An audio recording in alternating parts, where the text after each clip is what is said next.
Pak Yunan. Mulai masuk nih, lumayan banyak partisipan. Yeah, I guess we still have 5 minutes more for us Yeah, to start. Yes. yes. We'll wait for 5 minutes more to start. Mungkin yang sudah join, boleh rekan-rekannya juga remind kita join.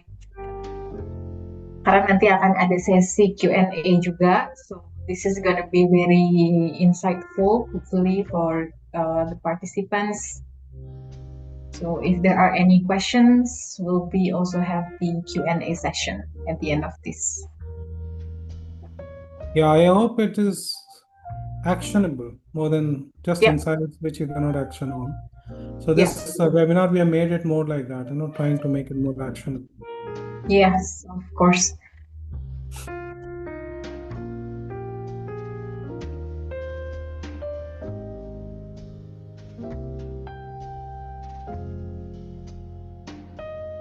Mbak Ayu, hai Mbak Ayu. Putri, hello. John Caesar is also here. People are coming in. Wow. Yeah. Now I think the last people will just come in during like 1:58 to 2, Yeah.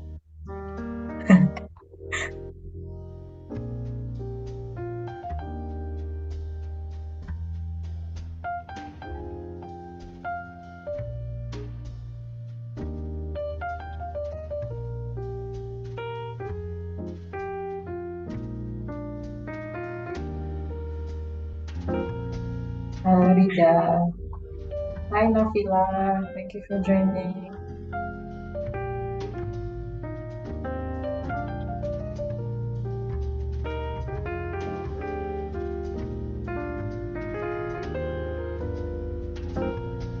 Halo Rida.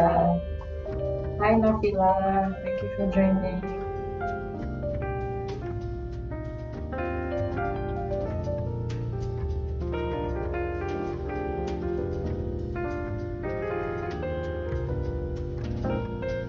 Halo Rida. Hi Nafila. Thank you for joining.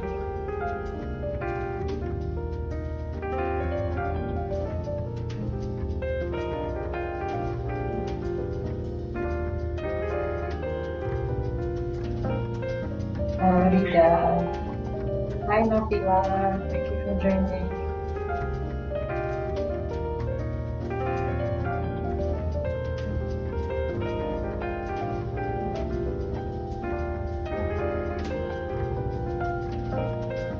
Halo Rida. Hi Nafila.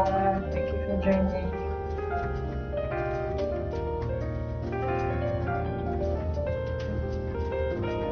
Yeah, 2 minutes more. Pak Henry, hello Pak Henry. Thank you for joining us.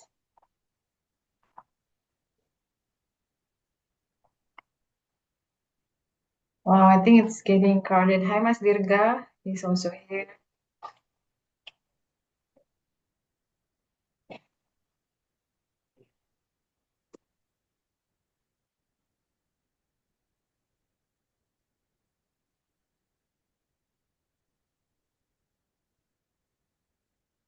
I think it's already 1:59. Let's wait for 1 minute more and then Yes, 1 minute we can more start before we and get people started. can continue to come in.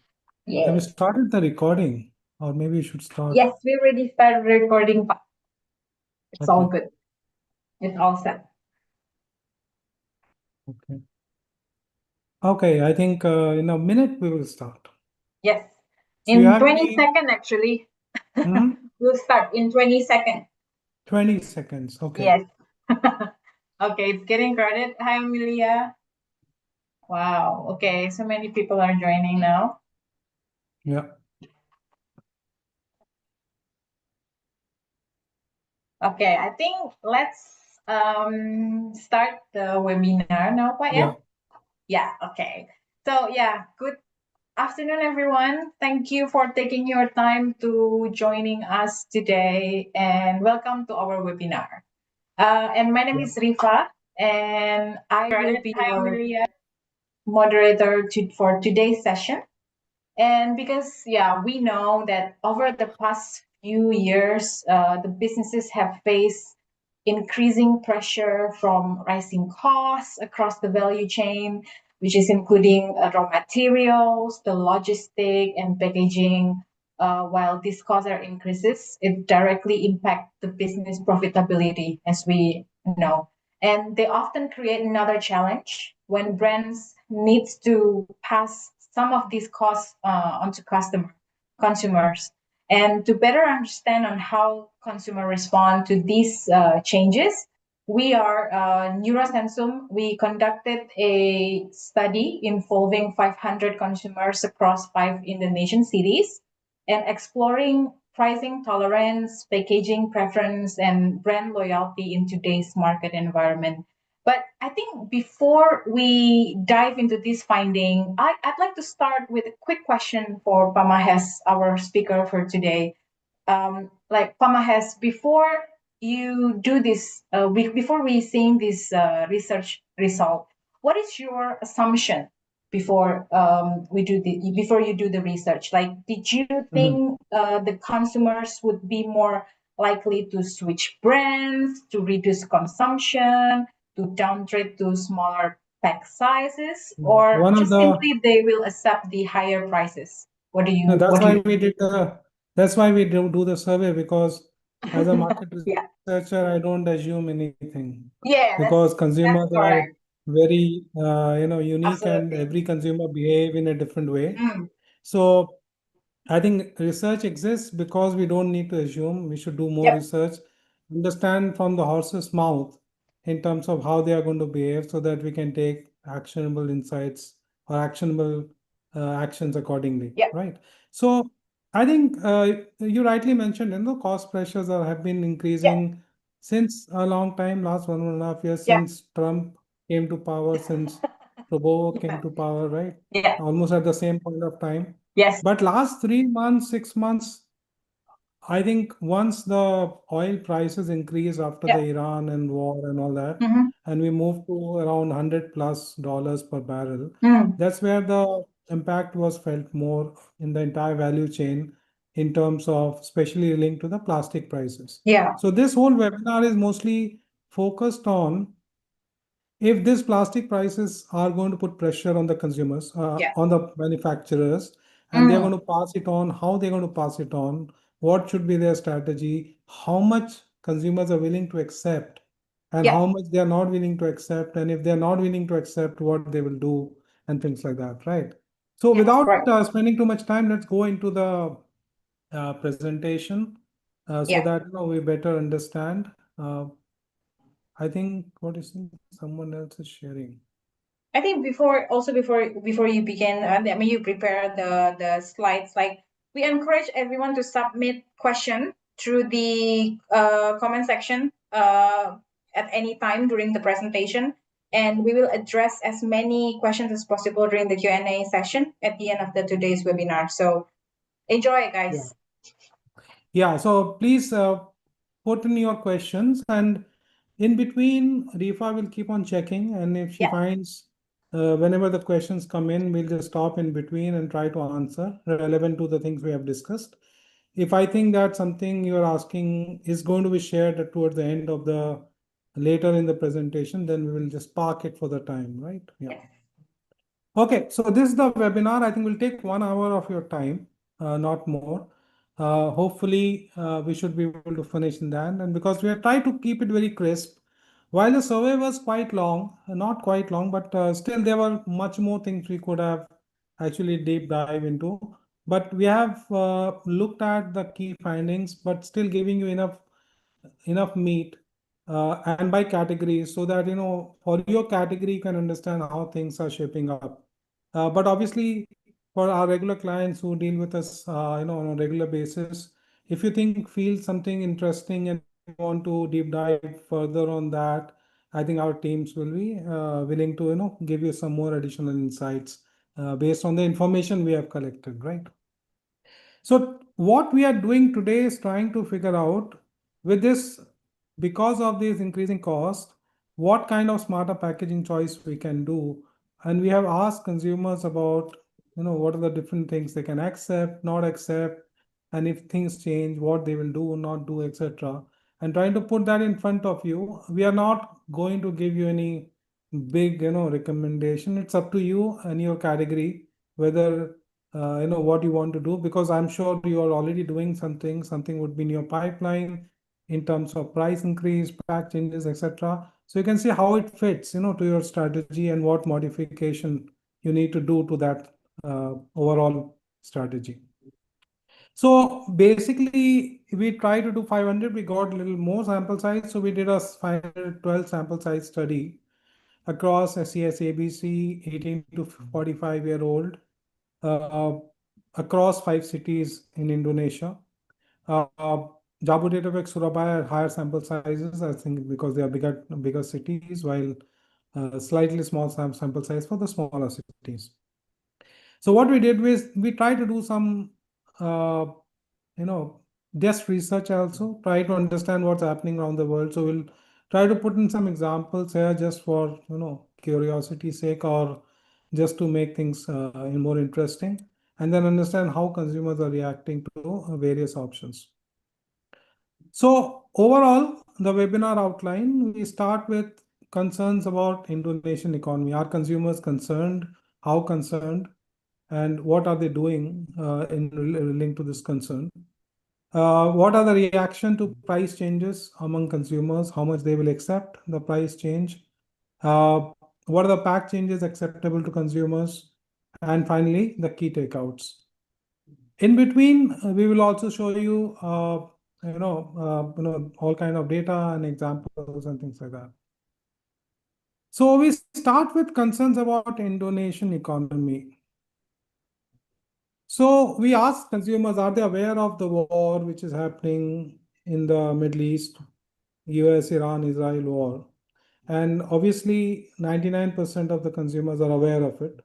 So I was expecting people to be aware, but 99% means almost everybody is aware of it. And given the intensity with it's happening, and given all the media coverage it's getting, and not unexpected that almost everybody is aware. So one good part of this is sometimes a lot of changes on raw material is driven by things, which consumers are not aware, right?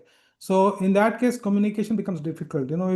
If something happens in South Africa, there's a rainfall is less, because of which some commodity increases, because which your cost increases. You cannot convince the consumers that you have to take increased price. But in this case, because everybody is aware of the war and everybody knows the fallout of the war, the expectations are pretty high. Like I'm saying, not expectations high, like people expect that something will happen, how long they can sustain. And therefore, when we ask them, are they worried about Indonesian economy or not worried about it? Almost, you can see here, very worried and worried is almost 61%, right? So 61%, 2 in 3 consumers are worried about it. And if you look at very worried, because that to me is something, which is in Indonesia, we always tend to look at the top box more. There's always around 1/3 of them, and there's a great skew. So obviously, it's quite expected that middle and lower SES will be more worried. But what was interesting is females are more worried than male. I guess because a lot of the weight of the household expenditure lies on females. And also, household which has got larger kids, bigger kids, they are more worried compared to those who don't have a kid or only have a kid less than 5-year-old. Because uh, you know obviously bigger kids means more spending on the kids from various angles. It could be non-food angle also, the schooling and college and etc. And obviously those who have bigger kids tend to have or will have more number of kids in the household, so the household size is going to be larger. So basically, consumers are aware of the war and they are worried about the situation. And so what they are doing overall, so what they are doing is, if you see, this is we just ask open-ended question instead of forcing them to, choose some response. We just ask them, okay, what are you doing? Just open-ended question, and use text analytics in our platform, Service and some AI, to do the text analytics to understand how it kind of gets grouped by different categories. So what we saw is almost 1 in 3, and that's the biggest chunk, are reducing quantity, frequency, or usage. So basically, they are just reducing the quantity. So instead of buying, or you like 3 times, they're buying 2 times, and things like that. It's the broadest behavior, and it's more pronounced among middle and lower SES, not so much among the higher SES. Switch to cheaper brand alternative, again middle to lower. But interestingly, while the first one is more among families with children, and especially with bigger children, the switching to cheaper alternative is among younger consumers. So like the students, or singles, and younger consumers, 18 to 25-year-old people who buying with their own money or pocket money or salary or things like that, they are less likely to be loyal, and which we see overall a trend emerging that these youngsters, the Gen Z and the younger millennials, they tend to be less price, what do you say, brand loyal, and they are tending to be switching more towards alternative brands. And then also there's some set of 16% people who are cutting non-essentials, and 14% looking for discounts. So again, broadly in line with expectations, but one interesting thing was how younger versus older consumers are behaving. Uh, Younger consumers are switching brands more compared to the older, who are more reducing the quantity. So I'll not go into detail of it, because we have many things to cover. But broadly, this is what they are doing. But in this deck, we are going to focus more on what they are likely to do in case of further change, and that's going to be more interesting. So this was the question I was telling you earlier. So because this thing is so visible, the war, and it's so clear to everyone, when we ask them, are manufacturers justified in increasing price in this current scenario of war and price rise of oil, etc. Earlier, without this context, I'm sure most people would say no. In fact, sometimes no is overclaimed generally. But even with that case, we can say that uh, almost 50% consumers are saying it is justified. So can be justified or completely justified. So 43 plus 7, right? So 50% are saying it is justified. Another 50%, another 38 is in between. So those who are saying not justified, not at all justified, or somewhat cannot be justified, is only 12%, right? So that means either somebody saying, yeah, I don't know it's justified or not, right? Or almost 50% are saying it's justified. So that means price increase is not going to be taken very badly by consumers. They expect that price rise will come. Now, how they will react, how they will change is different. And if the entire category's price rise comes, then they might not have too much of a choice anyways, maybe other than reducing the overall frequency of usage. So I think the right communication in that sense is very important when you're doing a price rise, or maybe without too much of communication, if people are able to accept price rises. I'll tell you how much price rises they're expecting, and that is going to be interesting. And if your price rise is in line with that expectation, it should be fine that way. So when we ask them, okay, what consumers would accept from manufacturers? So if you see here, out of the 50, like not of the, we actually everyone. So price increase relative to cost increase is 50%. I guess largely coming from people who say it's justified. Uh, but they are also okay with smaller pack size at the same price, almost 44%, which we are calling shrinkflation. And we'll deep dive into each of these as we go along in the deck. Thinner packaging material at the same price. So it's like, instead of using, X amount of plastic in a packaging, you can reduce the packaging material to reduce your cost. That's what the phenomenon is called light weighting. And if you see global trend, I think light weighting as a trend is increasing, and it's becoming more and more prevalent, not only from a cost perspective, but also from environmental perspective. Then change to cheaper pack material at the same price. Again, that's substitution. That's also 25% are fine with. However, people are not fine with product quality being reduced to maintain the price. So uh, basically, people don't want the product re-engineering. And if you're doing it, and if it is not, so much change that they can make out, that usually people keep on doing, but usually that should be avoidable. If you communicate well and if you do things better, work on the packaging rather than on the product per se, because today or tomorrow they'll figure out the quality drop, and which they will not accept. So now, looking at this, I think before any questions till now, Rifa? Yes, we do have A one couple of question. questions. I'll pop Yeah, up the question, yeah. yeah. You So just ask me. Mhm. how do the consumers know that they receive thinner pack or cheaper or lightweight pack, though it's being sold at the same price?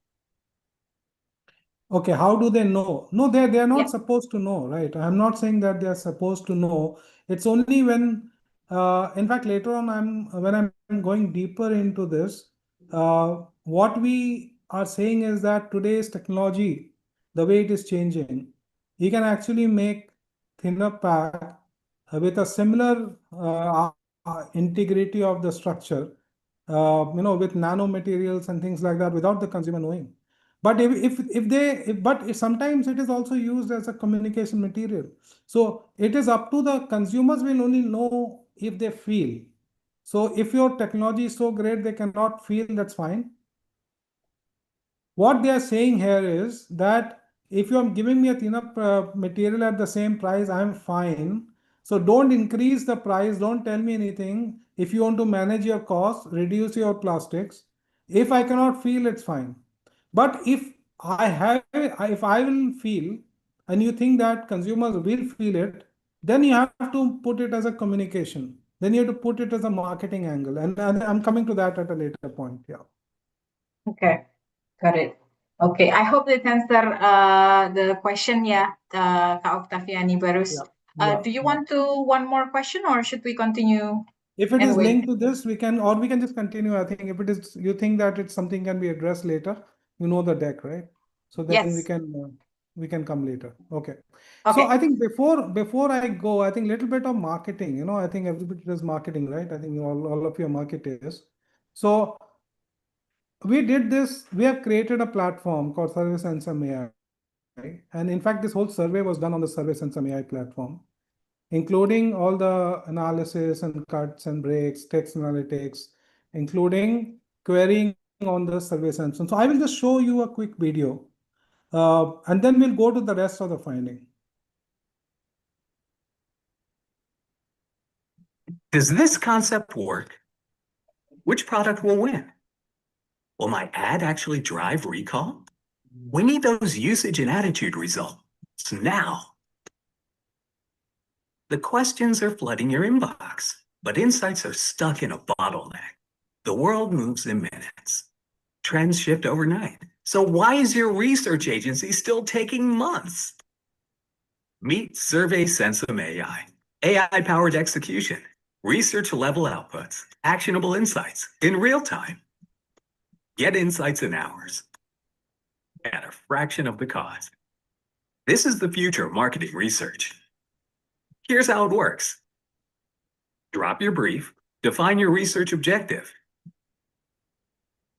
Our AI agents build a research-grade questionnaire tailored to your goals. Every framework you need. Concept testing, PSM. JAR. Brand equity already baked in. Screeners configured. Logic optimized. Quotas managed. AI handles the scripting. You focus on the insights. From brief to a launch-ready survey in hours. Launch online to 65 million pre-vetted consumers globally, or collect offline via our mobile Cappy app. Both channels, one platform, real-time sync. While responses pour in, our QC agent works behind the scenes, flagging duplicates, impossible timestamps, and suspicious locations. Your data is cleaned before analysis even begins. And the moment clean data lands, your insights come alive. Real-time dashboards, one-click crosstab, significance testing at your fingertips. Still manually coding open-ended responses? Not anymore. Our AI conversation analytics handles every response in real time, across multiple languages, tagging themes, sub-themes, and sentiment, surfacing the story behind the numbers.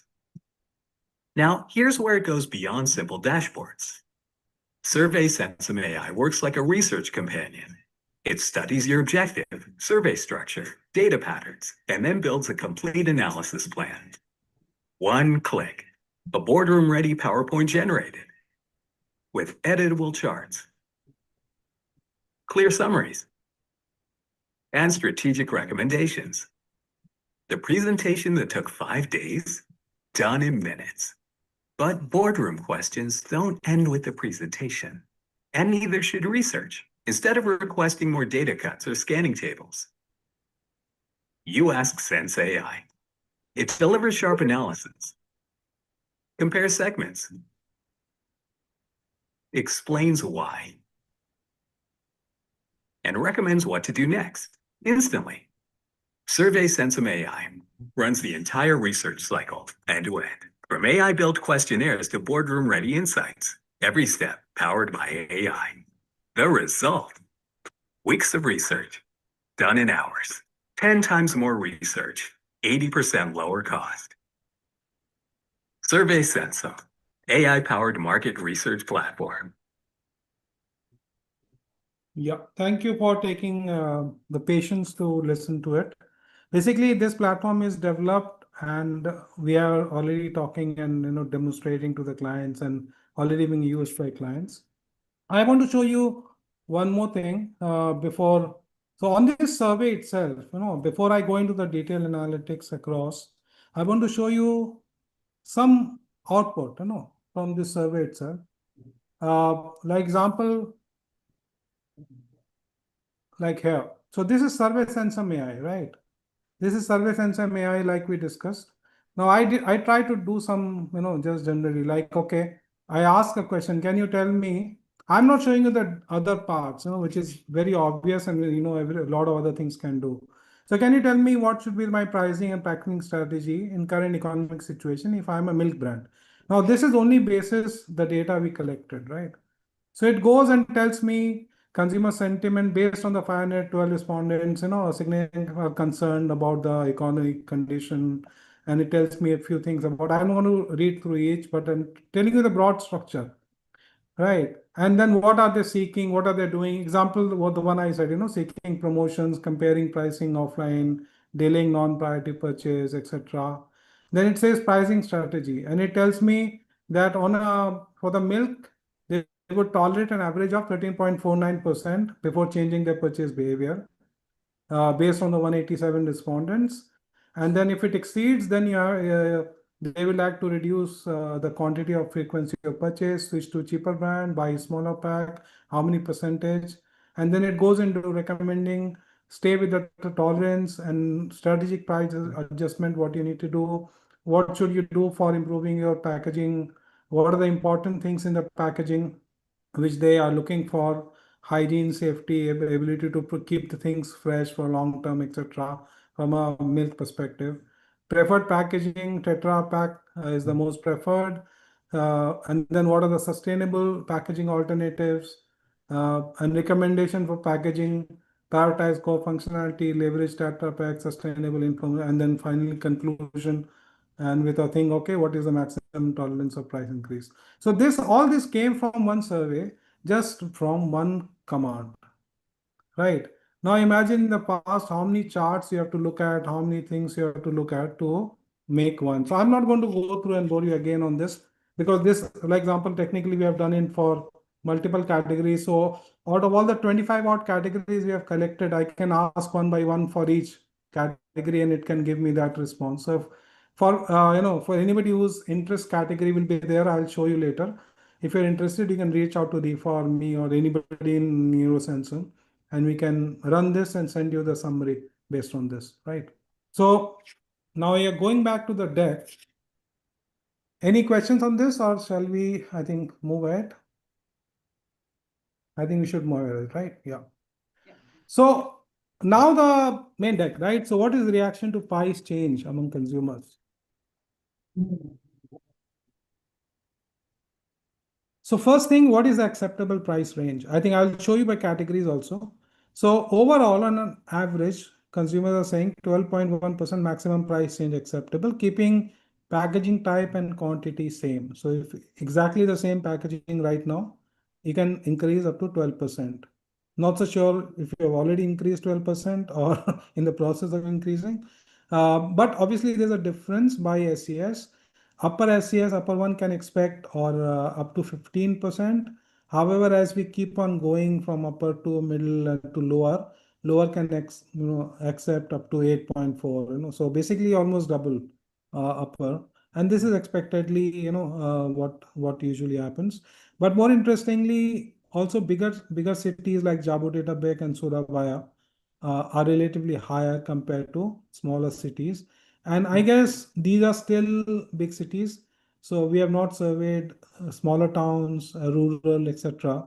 So maybe it will be, even if I see this trend, then it shows me that if I look at rural and semi-urban and smaller town, it might be slightly lower. So might be 12% is overclaim from more skewed towards bigger. But if you take if you think that if you can extrapolate, this might be closer to the 10% range in terms of price increase, right? Then we look at what categories. So we collected data for these categories based on categories of interest for our core clients. And some of them we kind of put it together because a very similar type of category, which is, we did not split it too much because then it would have been difficult. So if you see, it ranges anywhere from 4 to 5% increase to 15, 16, 17% increase. Interestingly, and it is quite surprised to me, that foods category overall, people are expecting or can accept slightly higher price compared to beverages. It seems that beverages people are expecting lower price rise compared to food. In beverages only except gallons. I think gallons is something because it's a more essential commodity. People are still willing to accept higher price compared to the bottle or cup. But overall, home care, again, they have less, willingness for higher price. Because I think the loyalties, I think, might be low on that side. A baby product still okay, higher price because baby product tend to have higher loyalty and higher, less switching. Health overall still higher, especially supplement and vitamins. I think it would be the highest, I guess, 18.08%. Yeah. So pet food, I think, because I think the pets don't have much preference, I guess, so they can choose other brands. So this is quite interesting. I think it can give you some indication of where does your brand or category sit. And obviously, this does not take into account the brand, right? Because within the category, one brand can be more price resistant compared to another brand, given the loyalty or equity of the brand. But this is more at a total category level. Then we looked at, okay, suppose they increase the price more than this. So example, if overall increase is more than 12%, or for certain category, the price increase is higher than what they expect, what they will do. So around 41% said that they will buy the same pack but reduce the frequency or the amount. 27% buy the same pack size of another cheaper brand. 26% buy the same pack of the same brand, smaller pack of the same brand. So that essentially also means that they will reduce. So if I add the first one and third one, it's more like 67%. And only like 6% will stop category, and sometimes we have to take it with a pinch of salt. Maybe they are the very lower end of the thing. But usually what we saw is males are higher on that, because some categories males must be buying, out of this thing, but females tend to be much lower in terms of stopping the category. If you look at the SES wise, by the same pack size, slightly more upper SES, Jabo data back. For and another cheaper brand again, then this one comes again, the 18 to 25-year-old guys. If your main target is that, be careful, because they are the ones who are likely to switch brands. Here also, 40% versus overall 27%, they will switch to a cheaper brand, and more males than females. So younger males, they don't have much brand loyalty. Also, GT buyers were higher, but I guess that it can be similar across. But males again, and that's coming across that younger males and younger overall tend to have less brand loyalty, and they are likely to switch to cheaper brands. So we need to have certain products which is more like a smaller pack size and things like that for them, to make sure that they don't switch out of the brand.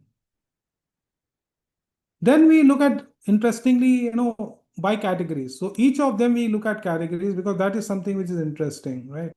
So, okay, if what I did was I just sorted by categories and say, what are the top categories where people will reduce the frequency or amount of purchase? And there's a very good story coming out, since if I look at all the four. So if you look at this, all the top ones are indulgent categories.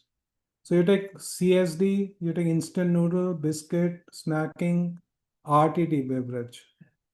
And I guess supplement vitamin would be in some way a discretionary spend. Some people might want to, can reduce, right? It's not something which I have to definitely take, right? Personal care, milk, ingredients, you can take others, but I'm just focusing on the top. I think if your category is an indulgence category, this is more likely to happen, which is they will reduce the frequency or amount of purchase. Then if you look at those who buy smaller pack of the same brand, now these are interestingly categories are more like essential category. Like I don't think I can live without that category kind of thing. But maybe I can, for the time being, some of these are long usage products, right? May not be immediately I will not consume the entire pack, right? So makeup, cosmetics, somebody buys, they don't buy the cosmetic and use it like the entire thing in a month or even a week. They might buy it for a month, 2 months. So in that case, they can buy a smaller pack. Sauce, ketchup also, they last for more days, and then a normal snacking or beverage, which is like a one-time immediate kind of consumption, right? Dishwashing, frozen food, diaper, air mineral. So for air mineral kind of clients, people might switch from 500 to 600 to 500 or 500 to 300 and things like that. So that might be a risk for them. So the theory, like my thought here is anything which is consumed over a little longer period of time. If your category is like that, like you don't have, like instead of snack and beverage like in the previous one, these are immediate consumption, right? If I buy instant noodle, I'll consume the entire thing right now, or beverage or snack or CSD. So then I will reduce the frequency. But in this case where I buy something which I actually use for a longer period of time and not immediate consumption, then it's the same thing as reducing frequency, but I will just buy a smaller pack. So if your product is something which is used for a longer period of time, then having a smaller pack does really make sense. Then the third part, buy the pack size of cheaper brands. So which ones they will shift to a cheaper brand. This, I would say, is where volumes are difficult to reduce. Like if I have a pet and he consumes 2 kilo of pet food, I cannot certainly give him 1 kilo. Mineral water, if my house uses certain amount of mineral water, I cannot reduce. I can ask people to stop drinking water. Cooking oil, if I use 2 liter, I have to use 2 liter, right? Sanitary napkin, obviously you cannot cut your amount of sanitary napkin usage. Home cleaning, laundry care, baby diaper. All of these are categories where more or less your quantity of usage per month is finished and fixed and very difficult to change. Right. So in that case, people to reduce their uh, expenditure, they will look for cheaper brands. So I think there's a bit of theme emerging across these four, which was interesting in terms of kind of categories, which you are in, and therefore your strategy will depend on how the consumers are going to react to the price rise. Finally, stop buying category altogether.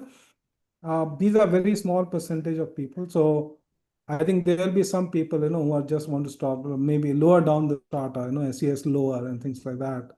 But again, maybe these are something categories which they can replace, in my opinion.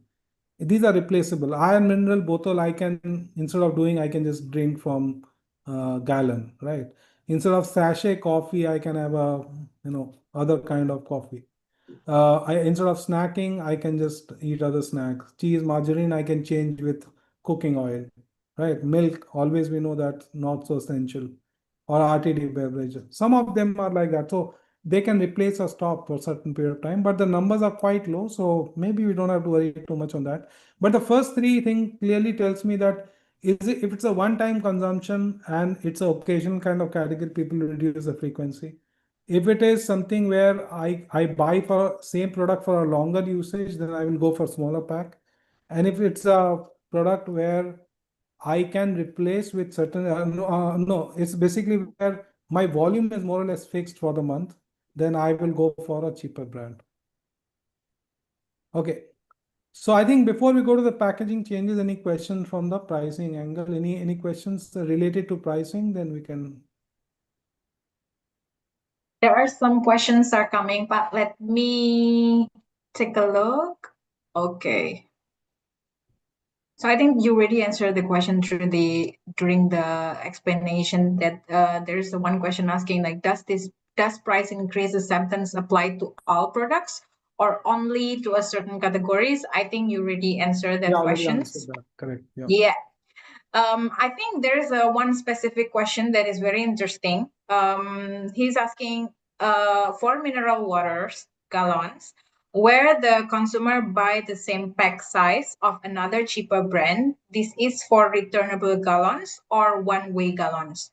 Whereas normally returnable gallon is still cheaper than one-way gallons. Yeah. I think we have some specific question on returnable versus one-way gallon on the questionnaire, but I think we have not analyzed. I think we'll get back to separately on that. Yeah. Okay. Because I think from overall context, it is a very specific question, right? So we did not Yes. analyze that. We can have another session on that. Yeah, yeah. We Yeah, can have another. okay. Yeah. So, And yeah, carry on. You want any other question? yes. And how about bulking or buying in big amounts, Pat, do you think? Sorry, bulking. Yes. Yeah, I think bulking is not really something which is happening. I think if you look at the first case, right? And in fact, the first questionnaire, like if I go back quickly to the first one, yeah, this one is bulking, bulk of stock of this is around 9% of the consumers are doing. So it's still a very small percentage of people. But that, yeah, obviously with link to the discounts and deals and people will bulk up. But the problem is that if your dispensable income is by itself low, then you don't want to bulk and keep things for a longer term because you don't know how things going to be for future. So bulk purchase is not one of the key things which consumers doing right now, right? Because I don't think they have an issue on availability issue. Like in COVID, people were putting bulk, right? Because they were wondering whether things will be available or not, in future. Right now, they know it will always be available. It's just, when I want to buy, right? So should I keep my money in my pocket or buy the product? So I think they are still preferring not to buy and bulk it in the house. That's what our finding from this is. Yeah. Okay. Okay. So now going to the packaging changes, I think we have 20 minutes, 25 minutes. Let's go quickly.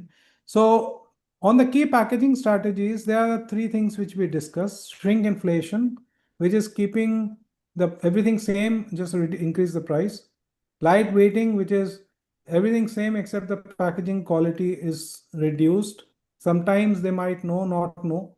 And substitution is where you use alternative material, sometimes telling the consumers, sometimes not telling the consumers, right?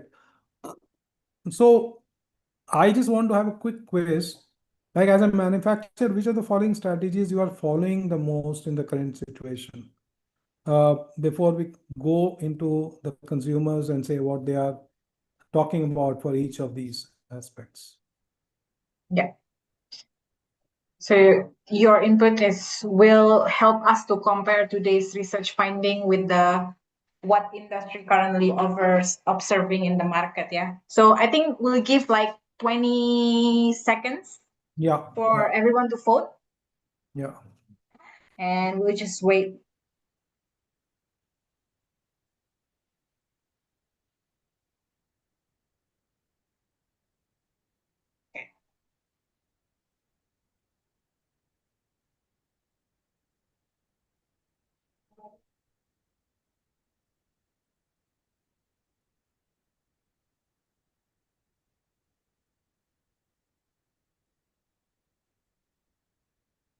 Okay.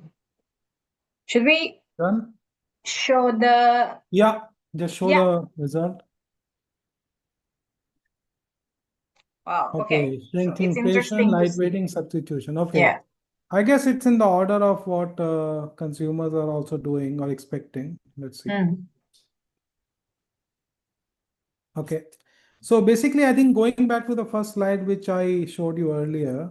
So if I ignore the first one, look at the second, third, fourth, I think it's almost in the same proportion at what the clients are saying, right? So 44% are okay with the shrink inflation, 29% with lightweighting, and 25% with substitution, right? Now what we do is we go deeper into each of them and say, first go into shrinkflation, right? So these two example, I'm not saying like everybody knows this, what is shrinkflation and what he has been doing, and this is also something I just Googled or used Gemini to find that out. But my thought here is to tell you that it can be done in two ways. One is you can keep the packaging exactly the same and change the product. So in this case example, one of the case studies was Milka chocolate, where they increase the grooves in the product while keeping the pack same. So even look and feel, everything was same. The overall size was same, except that the inside thing was made a little bit more hollow in that sense. So which made them 100 gram to 85 to 92 grams, almost 50% drop, and without changing in the price, right? Other one was the ice cream example here, which I got, which is essentially they decrease from 64 to 56 to 48 without letting the consumers know by changing some part of the pack, but creating the hollow below the pack, below the ice cream pack, increasing that so that the overall pack remains the same, except that the amount of hollow increases. So amount of amount of ice cream it fits. From top it looks the same, but only in the bottom it is less, right? So that kind of thing also has been done. So again, up to you whether you want to do some bit of, it depends on the product also, if it is more liquidy product or more solid products and things like that, and things can change accordingly. So what do they expect? So what will be the response to change in pack size? So whether they will buy the same or more number of packs, or they buy less or switch to cheaper brands, right? So almost 72% said they will buy the same or more number of packs. 28% said they will buy less or switch to cheaper brands at overall level. So yeah, I'm thinking 3/4 of the consumers will continue. 1/4 of the consumers are at risk. Uh, but if all the brands are doing the same, then I guess there'll be cross switching also and things like that, and it might end up if some people end up buying more because they want more quantity and the quantity is less, so they increase the frequency, your overall thing might end up being closer to what you are. And that's what really happens in the real world. Most people either, and this is where we are asking them, right? And we are making them aware. So even when they are aware, 72% are saying they are going to buy the same or more. But if they are not aware, I'm saying this 28% who say I'll switch, if they are not aware, I guess a lot of higher percentage of them will not switch. And that only you can get it through experimental research, right? You do a experiment like proto versus existing versus new, and see whether the consumers can make out or not. I'm sure in my understanding, another 60-70% will not be aware of the changes. So ultimate impact will only be like 10-15%. But if that 10%, 15% can be made up with the people who are increasing quantity a bit, then I think you might be in a neutral zone. But let's look at those who are looking at buy more. Which categories are these? So buy more, same or more number of packs. If you see here again, biscuit is coming kind of weird there, but apart from them, frozen food, baby diaper, home cleaning products, pet food, makeup, cosmetics, snacking. Again, these are the quantity products where I guess the quantities are more or less, kind of defined how much you're going to use, right? Again, like we were discussing earlier, like people know, okay, I have to use so much, right? So either they cannot reduce it, uh, they might want to switch a bit, but that's also in the some part of it. But around 78. Another thing is, if you see, the variance is not too much in here compared to the previous questions which we had. So still the variance has been 60% to 80%. But the categories on the top are the ones where the quantity is more or less fixed. So they have to buy certain amount of pack, and they end up buying same or more number of packs. But if you look at those who buy less or switch to cheaper brands, some bit of indulgence again comes in here, like instant noodle, carbonated soft drinks, uh, uh, a bit of mineral water is also coming there, in fact, 32%. Sachet coffee, cheese, margarine, butter. Sanitary napkin was a surprise for me, that they will switch to cheaper brand if, again, because I think the amount is fixed in that case. Uh, but instant noodle is a big category on the top. If I ignore the sanitary napkin for a while, which is with a large base, and with 37% people saying will buy less or switch to cheaper brand if the quantity is reduced. Yeah, because it's already, I guess, it's connected to the category also. You have to think a little bit deeper. Instant noodle amount of category, how much you need to fulfill is kind of defined. So if it reduce, then on the plate it becomes too less, then they have to buy 2 packs, and things like that, and becomes more easily identifiable, when the quantity is reduced. But again, it also depends on what's your category and how the consumers will feel. I think some question was there, whether the consumers will feel the difference. Now we have to identify the whole uh, life cycle of the product in terms of purchase to usage, and say at what point they can really feel the difference, right? Either from a packaging perspective or from the product reduction perspective. Can they really feel the difference, right?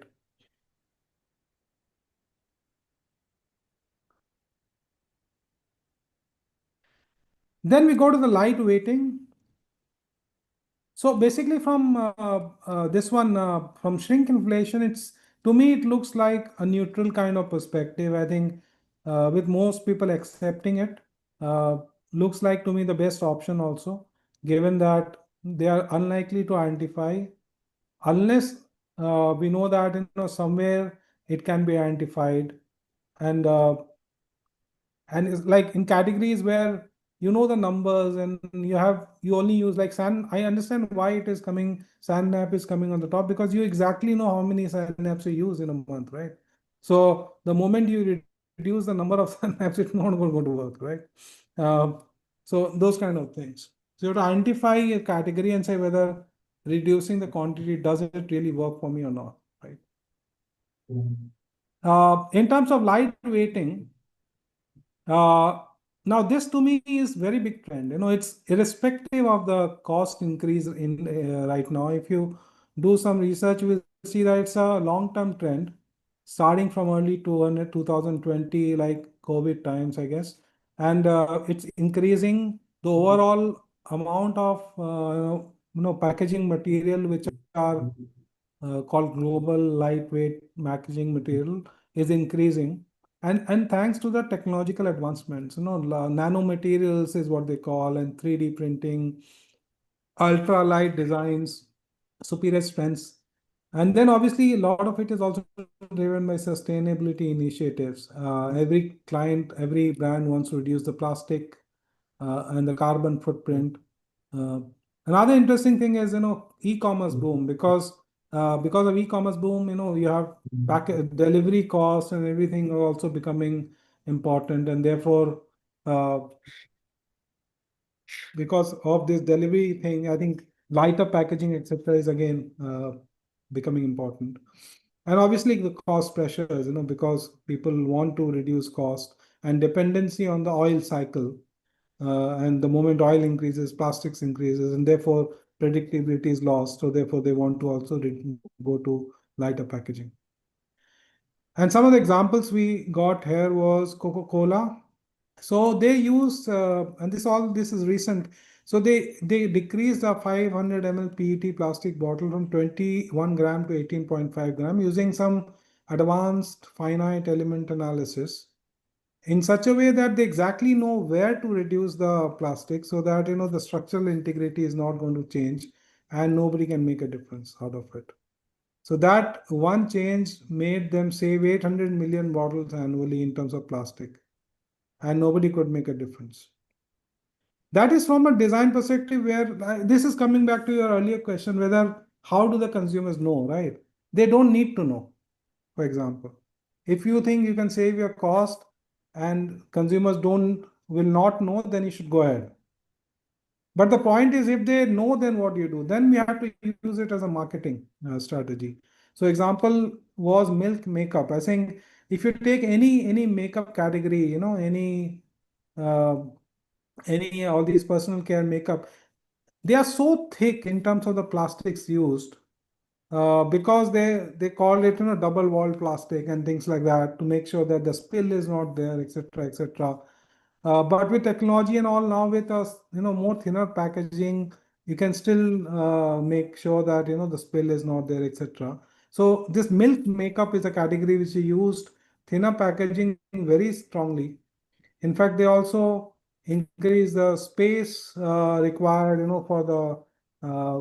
for the product to be stored and transported, and huge amount of, and also they use it for the marketing perspective, that that we don't use very heavy plastics, right? Uh, in fact, they are the ones who also developed a refillable lipstick or something like that, right? So that you don't have to throw away your key thing. You just refill your lipstick inside the lipstick. So I think one is you use it, if you use your technology to advantage to reduce the lightweight without letting the consumers know. But if you think that they will know, then you have to market it well. Put it on economy, put it on environment friendliness, put it on all other things, right? Yeah.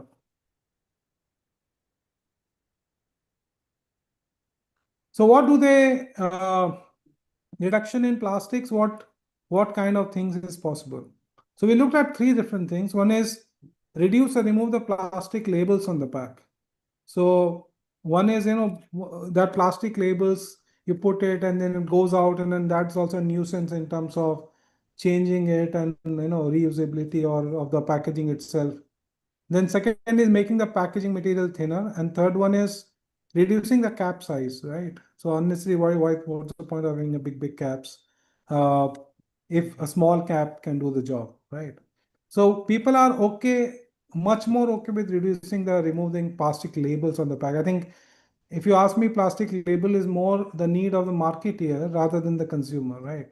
In fact, all the things written on the plastic labels, nobody even reads. Most people don't read, maybe for the first time. So simplicity of the pack is actually becoming more and more Gen Z kind of thing, right? If you see a lot of new packaging which is coming on from smaller brands, they're very simple, ordinary. Like it's not really writing 2000 claims on the pack and making it so this thing that you have to use, so much of plastics to even do that. So reducing that is 57% of the people are looking for, are okay with that, if that saves you money.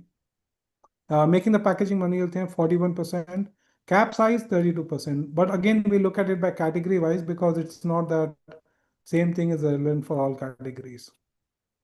So this is what we have seen. If see different categories, different things are relevant. So you can choose for your own category what you want to do. But if you see here, removing or reducing plastic labels. So all of these, which include categories is using a lot of plastics, right? All the sanitary napkins, cooking oil, frozen food, uh, mineral water, dishwashing, laundry care. So too much of printing, right, on the packaging, I guess, can be simplified. Snacking, cooking ingredients, uh, make it simpler. Packaging material thinner, pet food, sauce, ketchup, biscuits, cooking ingredients, frozen food, instant noodle,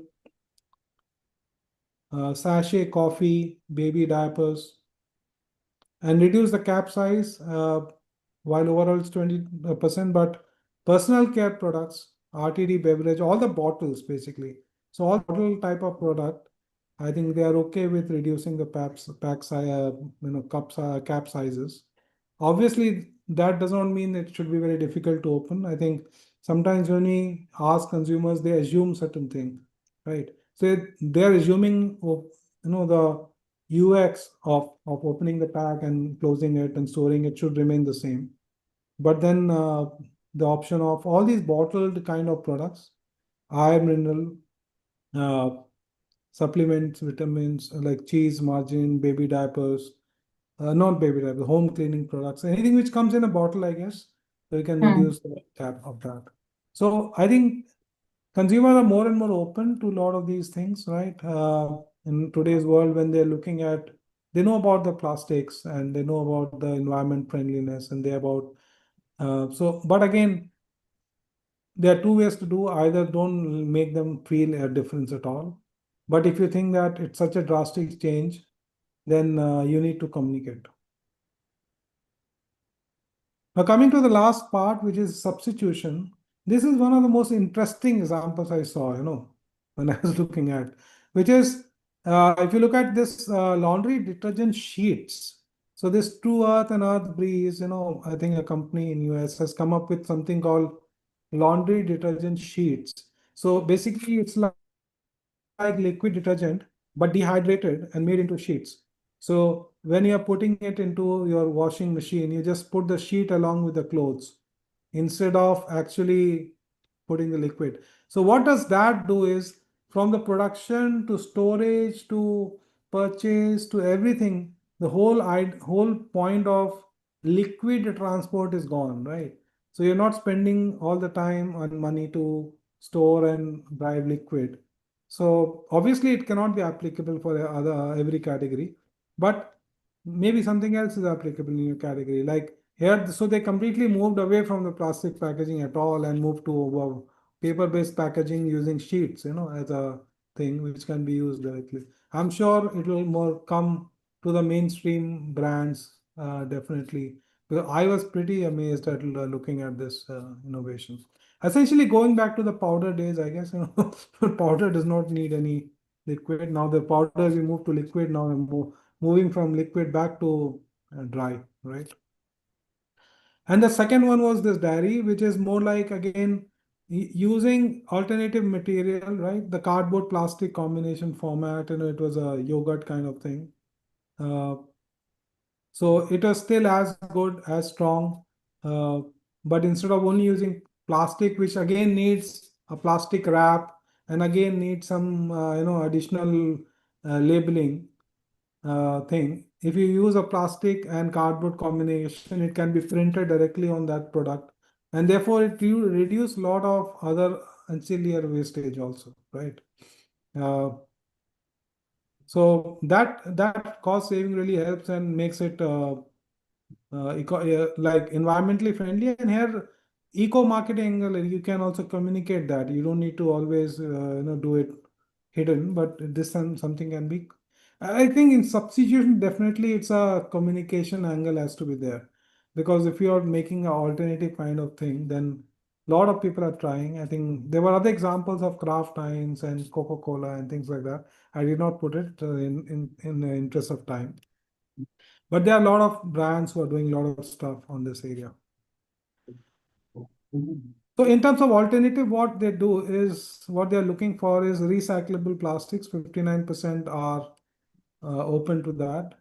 Bioproduct packaging, paper, carton packaging, glass, metal. Metal is the least, uh, because I think it's again going back to the whole thing, difficult to handle and things like that. But it might be more expensive also, though even it is more recyclable. And then we look at by categories, and yeah, once we send you this deck, you can see by your category which ones are more acceptable for your own category. But something recyclable is across all categories. Most of the categories are pretty okay. For bio product packaging, I think a lot of snacking, biscuits, frozen food, cheese, margarine, and all these categories where it's possible, right? OTC medicine, for example, supplements and vitamins.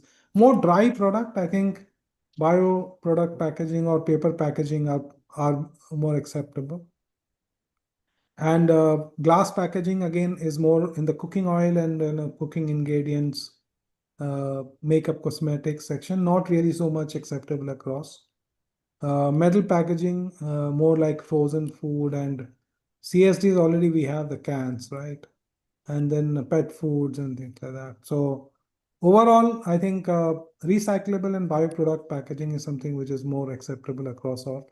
While paper and carton packaging can be definitely driven on the products which are dry products, like snacking and biscuits and things like that. So key takeouts, and then we'll see if any questions remaining, because we already crossed 2. So key takeouts, I'm not giving any key takeouts by each category. Like we said, we can send you a summary for your category if need be. And you already seen the category. Once we share the deck, you can go through your category list and see what are the things possible there. But broadly, 2 in 3 consumers are worried about the status, and they are largely reduces the quantity of frequency. They are aware of the war and they are expecting price rise, and they can expect up to 12% price rise overall. And in terms of pack shrinkflation seems to be the most preferred, because then they don't have to think too much. I think they can just maintain their budget and without changing the behavior. In some cases, like I said, 3 different type of products. One is where quantity is more or less fixed. One is which is more discretionary, and one is where they can replace. I think the behavior will be different. So you have to look at your category from that perspective and see what is the best for you. And there are enough takers for light weighting. And I think it is going to be something which I would say that more for future. If right now you can just focus on shrinkflation for the time being. But once this war is over and prices are back to normal, but you need to continue to increase your pricing and the costing and innovations. Lightweighting is something, a trend, which I see is going to stay for long time. It's not going anywhere, especially driven by the technology advancements and material advancements. Yeah.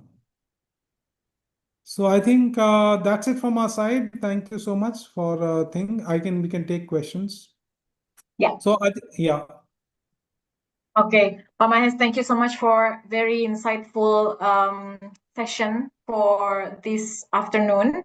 And we got a lot of questions coming from the participants, and there is one question that I think cover every aspect of this webinar. Like they're asking if, sorry, let me check. Yeah, carry So on. yeah, it's when implementing the lightweighted strategy, how can brands mitigate the risk of consumers perceiving lighter packaging as a reduction in product quality? And from the consumer insight perspective, like Neurosensum, how significant is textile packaging quality in shaping brand trust and purchase decision? Yeah. I think it is very important question, and definitely packaging is the first, what do you call, first moment of truth, right? When you are Yeah. actually going and seeing the product in hand, right? Mm. So obviously, I think that's what I'm saying. I think we cannot do randomly, right? We cannot just say, oh, we'll reduce the quantity from this to that. But it Yeah. has to be backed by adequate technology. Like we said in the example of Coca-Cola, Mm. right? How they made kind of specific adjustment to the pack to make sure that they only change in a particular place Yeah. where it does not change the make or feel of the quality, right? Mm. So technology is one. Second is if you are really changing the pack where it can be felt, then we have to communicate, and then communication should be around that you're reducing this quality to make sure that it's environmentally friendly, but the product remains the same, right? So more environmentally friendly same product, environmentally friendly packaging, right? So example, there was some example which I did not put, which is I think Kraft Heinz did that, which is they did some packaging with 30% of biodegradable material used in the Yeah. packaging. And I think they used a label on the pack saying called "Go with the Earth" or something like that. I don't exactly remember, but making Mm. sure that they make consumers feel. So there are only two ways.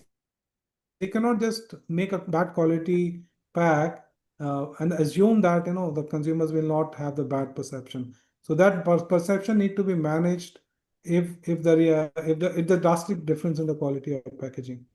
Right. Because Mm. like I said, consumers sometimes don't believe that you will cut cost only on packaging, right? Yeah. They feel that you'll also reduce your quality of product. Mm.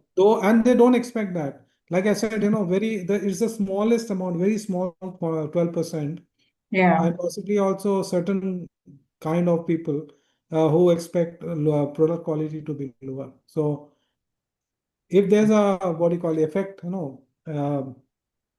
if the lower quality of packaging shows the effect of product, then but obviously it's a matter of experience. So if you Yeah. once you communicate and once they try the product and they feel it's the same thing, then they will not, over a period of time they will kind of be okay with that.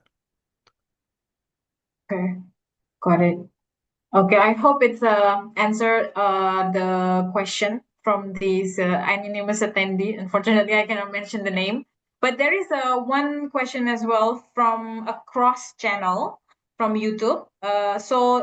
He is asking what is the profile of people who are okay using with the quality of the reduction? Are they completely from the lower income? That I have to see because I think Mm. there's so much of data I don't exactly remember right now. We have not looked at so much of demographic because Yeah. frankly speaking, I did not see too much of a difference between demographics to Mm-hmm. really put it. It's not that it's all, I think, because these are regular products, right? These are Yeah. not, premium products or something, right? So I think Mm-hmm. all the SCAs have a similar kind of reaction, right? Mhm. Yeah. Okay, makes sense. Okay, so I think yeah, one last question. I think this one is from me because I'm really intrigued with all of the things that you are explaining. Like, if you are a brand manager today, Pak Mahes, what would be the first action that you would take based on these findings? I will audit my category based on this. Like I said, Mhm. define what is my category type, right? Is it replaceable by another category? Is it something where it is not replaceable, but it is something which is quantity is fixed? Most people will neither not increase nor decrease the quantity. Example, I think somebody is talking about cooking oil, right? Cooking oil is something more or less fixed in a household, right? I think Yeah. I don't think I can use half a liter more or half a liter less on an average, right? I might have some occasion, somebody will have less occasion, right? But over a period of time, it kind of averages out. Or I have a product where I can, if I don't consume for some time, it's fine, right? Like if I consume 2 times, if I just consume 2 times, is it like a one-time consumption item? Or is it a consumption item which I buy it like a durable, right? Like I'm Yeah. saying makeup or cosmetics is a durable. It is not something I consume at one go, right? So soap and a shampoo and things like that are more or less durable if you buy a bottle, right? Because it's going to last you a month. So based on that category, then I will decide what should I do and what is the likely behavior of the people based on this category type. And therefore, I'll try to mitigate my risk by doing the appropriate thing for that category. So Okay. obviously, there's so many categories, so I cannot tell you what I do for each category. Yeah. Yeah.